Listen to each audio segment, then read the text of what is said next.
Hello everyone, I'm Vivi and welcome back. With Kingdom Hearts Melody of Memory now available, Square Enix decides it's time for the Kingdom Hearts series to take a break. Director and creator of the Kingdom Hearts series, Papa Nomura, yeah, he's now aware that people call him Papa. This was part of a recent Dengeki PlayStation interview. The same applies for the series' main composer Yoko Shimomura, who's known as the goddess of the series. The point is, Nomura explains that the 20th anniversary of the series comes in 2022.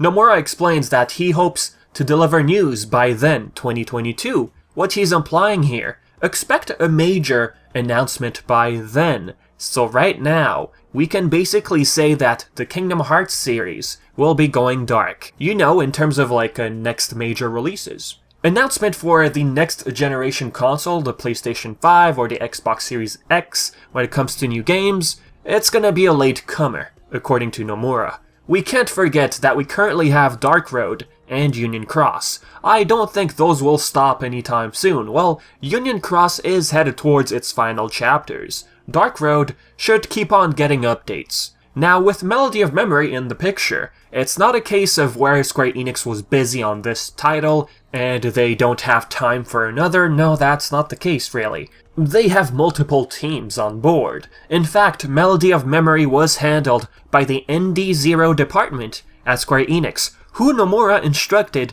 not to make Melody of Memory like Thief Rhythm. He really wanted this game to have some Kingdom Hearts flow to it. By that I mean he wanted this musical game to have some Kingdom Hearts feel to it. He didn't want it to simply be another musical game. Now, during the Dengeki interview, it was also mentioned that Nomura didn't want the team to continue adding music to this game after the release of the Remind DLC for Kingdom Hearts 3. Instead, what he preferred is to put as many soundtracks as possible in the game without thinking of, Remind. That could explain the lack of KH3 soundtracks in Melody of Memory. Square Enix, as a whole, just wants to take a break from the series. If you think about it, ever since 2009, Square Enix released a fair share of Kingdom Hearts related content. 2009 we had 358 Days, over 2. 2010 we had Birth by Sleep on PSP, Recoded on the Nintendo DS as well. 2012, Dream Drop Distance on the 3DS. 2013, Kingdom Hearts 1.5, the very first HD collection of the series for the PlayStation 3. Now, thinking of the PlayStation 3, Nomura mentions that the console and the Vita did not receive a new game because their focus back then was on Final Fantasy XIII Versus. Yeah, you've heard that name before. And how they preferred to release a new game on an actual console instead. That's all we know. They simply didn't have the time to focus on a brand new Kingdom Hearts game is what I understood from the interview.